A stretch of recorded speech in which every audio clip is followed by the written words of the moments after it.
TPCC official spokes person Chenagani Dayakar ఉన్నారు మనతో పాటు.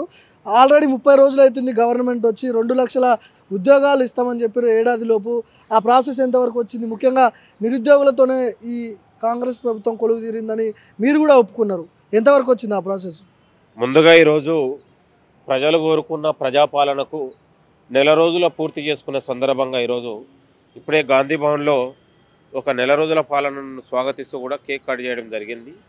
ప్రధానంగా రాష్ట్ర ముఖ్యమంత్రి గారు, మంత్రివర్యులు రాష్ట్రంలో నెలకొన్న సమస్యల దాని మీద ప్రజల ఆకాంక్షకు అనుగుణంగా మనం ఎలా పనిచేయాలి, ఎట్లా మనం ముందుకెళ్ళాలనే సుమాలోచనలు ఒక పథకంగా ప్రకారంతో ఒక నిబద్ధతతో సర్కారు ముందుకెళ్తూ ఉంది.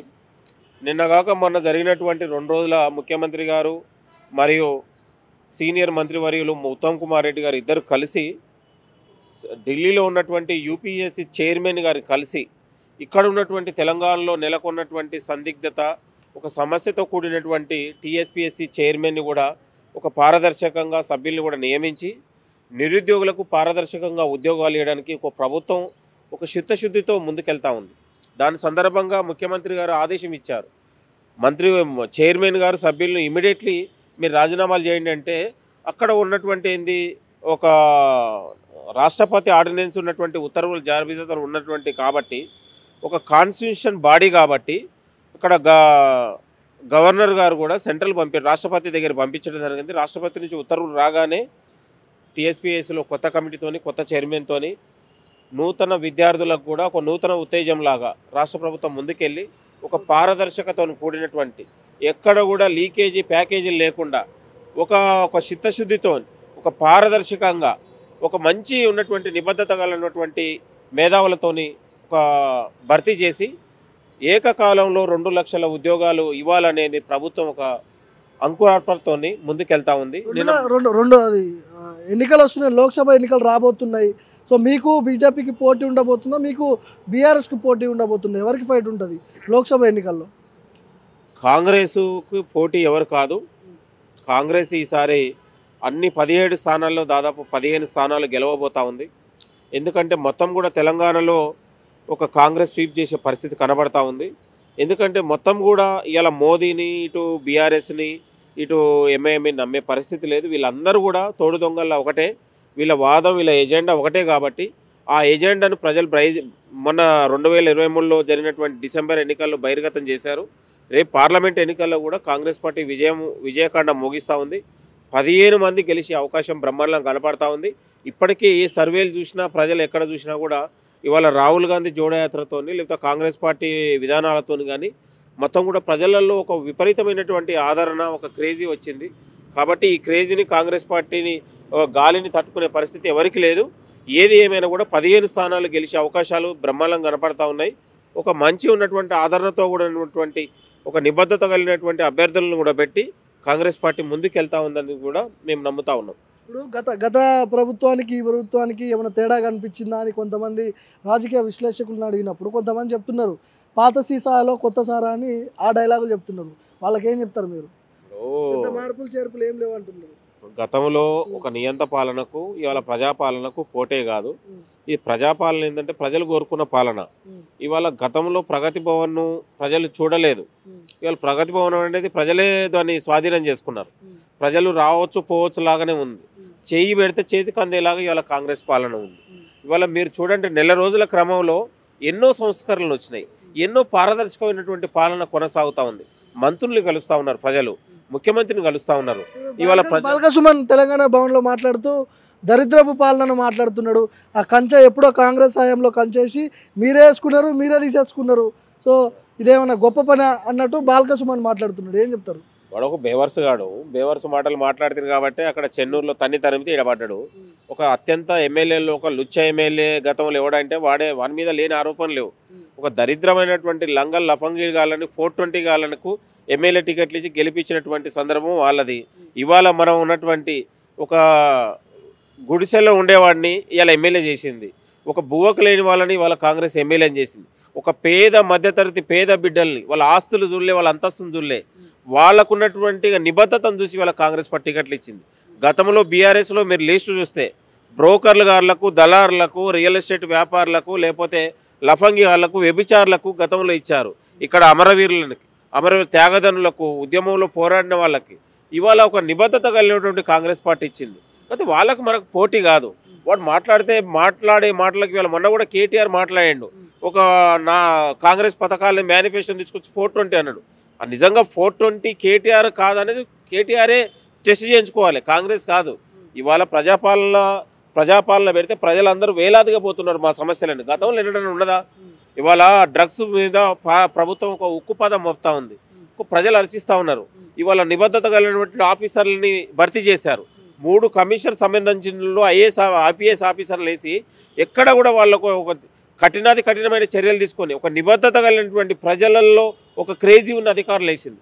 గతంలో మీరు చూడండి, నయీంతో అంటగాగినటువంటి ఆఫీసర్ల మూతులు నాకింది వాళ్ళు కాదా? కుటుంబ పాలన అంటారు కదా మిమ్మల్ని కూడా. కోదాడ హుజూర్నగర్ కాంగ్రెస్కి 2 టికెట్లు, ఇటుపోతే గడ్డం వినోద్ గడ్డం వివేక్కి 2 టికెట్లు. ఇది కుటుంబ పాలన కాదా అని మాట్లాడుతున్నాడు బాలకసుమన్. నేను అనేది బాలకసుమన్ అనేటువంటి వాడు ఒక బేవర్స్, ఒక లుచ్చ. కాంగ్రెస్ గురించి మాట్లాడే స్థాయి బాలకసుమన్కి లేదు. ఇంకోసారి మాట్లాడితే విమానం మోతమవుతుంది. ఇవాళ ఉత్తమ్ కుమార్ రెడ్డి గారు, ఉత్తమ్ పద్మావతి గారు వాళ్ళు ఆల్రెడీ ఒక మాజీ ఎమ్మెల్యే. ఆమె ఇక్కడ ఉన్నటువంటి వినోద్ గారు, వివేక్ గారు మాజీ ఎంపీ అయిన వాళ్ళు, మాజీ మంత్రిగా చేసినటువంటి వాళ్ళకు ఉన్నటువంటి మీరు మొత్తం కూడా చూస్తే వాళ్ళు రాజకీయాలలో క్రియాశీలక పాత్ర పోషిస్తున్న వాళ్ళు, అన్నదమ్ములు కావచ్చు, భార్యాభర్తలు కావచ్చు. కానీ రాజకీయాలలో, కాన్స్టిట్యున్సీలలో, నియోజకవర్గాల్లో నిత్యం ప్రజల మీద ఒక పనిచేస్తున్నటువంటి వాళ్ళు. కాబట్టి వాళ్ళు అర్హులు కాబట్టే పార్టీ అవకాశం ఇచ్చింది. అర్హులు లేకుండా పారాషూట్లు వేసుకొని కొత్తగా వచ్చి అసలు పార్టీకి సంబంధం లేని వాళ్ళలాగా మనం అవకాశం ఇవ్వలేదు కదా. వాళ్ళలాగా ఉన్నటువంటి లంగలు లఫంగులకు, గుత్తేదారులకు, లేకపోతే రియల్ ఎస్టేట్ బ్రోకర్లకు టికెట్లు ఇచ్చి పైసలకు ఇచ్చి లేసి, లేదా కరోనా సమయంలో రెమిడోసర్లు అమ్ముకొని ప్రజల రక్తం దాగిన వాళ్ళకు పైసలు ఇచ్చి మనము రాజ్యసభలు ఇవ్వలేదుగా ఎవరికి. నేను అనేది ప్రజలు కోరుకున్నటువంటి ప్రజాక్షేత్రంలో నిలబడి కలబడినటువంటి వాళ్ళకి ఇవాళ కాంగ్రెస్ పార్టీ గుర్తించింది.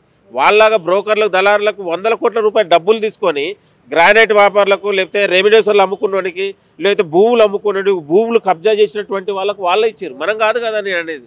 ఒక నిబద్ధతతో కాంగ్రెస్ పార్టీ అంటే వాడనేమో కేసీఆర్ కేటీఆర్దే ఉంటుంది, ఇక్కడేమో సమిష్టి నిర్ణయాలు ఉంటాయి. అవినీతి చేసిన వాళ్ళ మీద చర్యలు ఉంటాయా? అవినీతికి పాల్పడ్డ వాళ్ళు చాలా మంది ఉన్నారు, మీరే చెప్పారు కదా. ఉంటాయా? 100కు 100% ఉంటాయి. ప్రభుత్వం చేస్తుంది, వ్యక్తులు చేయరు. ప్రభుత్వ అధికారులు వాళ్ళకు ఉన్నటువంటి పనుల మీద వాళ్ళు ఏదైతే ఉందో చట్టం పనిలాగానే అధికారులు చేస్తారు. ఎక్కడ అన్యాయం జరిగితే అక్కడ బరాబరు చేస్తారు. ఎందుకు చేయరండి? ఈ ప్రభుత్వమే ప్రజాపాలన, పారదర్శకత పాలన, ఒక సమిష్టి నిర్ణయాలు ఉంటుంది. ఇక్కడ రాష్ట్రంలో ఏం కావాలన్నా గాంధీ భవన్లో నిర్ణయాలు ఉంటాయి. గాంధీ భవన్లో ఒక్కరు కూర్చోరు. ముఖ్యమంత్రితో పాటు డిప్యూటీ మంత్రివర్యులు, పార్టీ మెంబర్లు, ఆఫీస్ బేరర్లు అందరూ సమిష్టి నిర్ణయం తీసుకొని ప్రజలకు ఏం కావాలనేది విశ్వాసం కల్పిస్తుంది. ఒక కేసీఆర్ కేటీఆర్లో కూర్చొని అది కుటుంబ పాలన అంటారు, ఇక్కడ కుటుంబ పాలన అనరు. కాబట్టి బాలకసుమన్ అయినా కేటీఆర్ అయినా మాట్లాడేటప్పుడు ఒళ్ళు జాగ్రత్త పెట్టుకోండి. మేము అంటా ఉన్నాం స్థాయిని మించని. మీరు ఒక ప్రజాపాలన మీద ఇవాళ మంత్రులు, ముఖ్యమంత్రులు, ఎమ్మెల్యేలు ఇవాళ చిత్తశుద్ధితో పనిచేస్తూ ఉన్నారు. ఎప్పుడన్నా రాత్రి 10 గంటల తర్వాత మంత్రులు ఉన్నారా? గతంలో ముఖ్యమంత్రి ఎన్నడన్నా సచివాలయానికి వచ్చాడా కేసీఆర్? ఇవాళ ముఖ్యమంత్రి రాత్రి 11 గంటలకు సచివాలయంలో ఉంటుండు. ముఖ్యమంత్రి, డిప్యూటీ సీఎం, మంత్రులు ఇవాళ చిత్తశుద్ధితో పనిచేస్తే వాళ్ళకి టైం సరిపోవట్లేదు. ఇవాళ 7-8 గంటలకు వాళ్ళ ఇళ్లలో కలుస్తూ ఉన్నారు. గతంలో ముఖ్యమంత్రి దగ్గరికి ఎవరైనా ప్రజలు పోగలిగిరా? మంత్రుల దగ్గర పోగలిగిరా? ఇవాళ స్వదాగా వాళ్ళు దరఖాస్తులు తీసుకొని పోతారు, మాకు ఈ సమస్య ఉందని. అంటే ప్రజలకు ఒక స్వేచ్ఛ వచ్చింది, ఒక సమానత్వం వచ్చింది, ఇక తెలంగాణకు ఒక స్వాతంత్రం వచ్చిందలాగా అనుభూతి కలుగుతూ ఉంది ప్రజలు ఎక్కడ చూసినా. కాబట్టి వాళ్ళ నెల రోజులకే ఒక ప్రజలు కోరుకున్న ప్రజల ఆకాంక్ష దిశగా కాంగ్రెస్ ప్రభుత్వం ముందుకెళ్తా ఉంది. వాళ్ళకు మనకు చాలా తేడా ఉంది. ఇంకా మార్పులు జరగబోతూ ఉన్నాయి.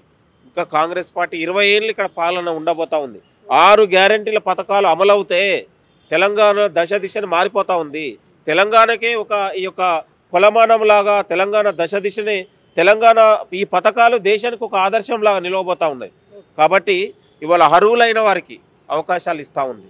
కాబట్టి ప్రజలందరూ కూడా కోటి ఆశలతో, ఆకాంక్షకు అనుగుణంగా ఇవాళ అమరవీరులు, ఉద్యమకారులని అన్ని వర్గాలను కలిపే ప్రయత్నంలో కాంగ్రెస్ పార్టీ ముందుకెళ్తా ఉంది. కాబట్టి ఆ బీఆర్ఎస్ పాలనకు ఇవాళ కాంగ్రెస్ పాలనకు చాలా తేడా ఉంది. మనం కాంగ్రెస్ పాలనకే ప్రజాపాలనని పెట్టాం. ఇది ప్రజలు కోరుకున్న పాలన, వాళ్ళు నిర్మించుకుంటారు దాన్ని. వీళ్ళందరూ కూడా వీళ్ళు పాలకులు కాదు, సేవకులని రాష్ట్ర మంత్రివర్యులు, ముఖ్యమంత్రి గారు స్టేజీ మీద చెప్పారు. మేము కూడా సేవకులమే, వాళ్ళ నమ్మకాన్ని మేము వమ్ము చేయమనే దిశగా ముందుకెళ్తా ఉంది. కాబట్టి అన్ని వర్గాల ప్రజలు ఇవాళ కాంగ్రెస్కు చేకొడతా ఉన్నారు. అన్ని వర్గాల ప్రజలు కాంగ్రెస్ ప్రభుత్వం ద్వారా ఒక సంబరాలు అంటుతూ ఉన్నాయి. కాబట్టి వాళ్లకు కళ్ళు మండుతూ ఉన్నాయి. నెల రోజులే వాళ్ళ కళ్ళు మండుతూ ఉన్నాయి. ఇవాళ ఒక 420 పేరు మీద ఒక మేనిఫెస్టో తీసి ఏలన చేస్తూ ఉన్నారు. వాళ్ళకి ఇంకా ప్రభుత్వం పోయిననే బాధలు కాకుండా ఇంకా వాళ్ళు ప్రభుత్వంలో ఉన్న భ్రమలలో బతుకుతూ ఉన్నారు. వాళ్ళ అవినీతి మీద కూడా చర్యలు ఉంటాయి. ఇవాళ ప్రజల పాలనలో పారదర్శకత్వం కూడా పాలన ముందుకెళ్ళడం, మాలాంటి యువతరం కూడా ముందుకెళ్ళి ప్రభుత్వం ఉన్నటువంటి అడుగేసి ముందుకెళ్లే ప్రయత్నం కొనసాగుతుంది. Thank you. ఇది మొత్తానికి ఖచ్చితంగా గత ప్రభుత్వానికి ఈ ప్రభుత్వానికి తేడా మార్పు అయితే జరిగింది. గతంలో ఎవరైతే కేసీఆర్ హయాంలో అవినీతి పరులు ఉన్నారో వాళ్ళ మీద ఖచ్చితంగా చట్టపరమైన చర్యలు ఉంటాయని చెప్తున్నారు కాంగ్రెస్ నాయకులు.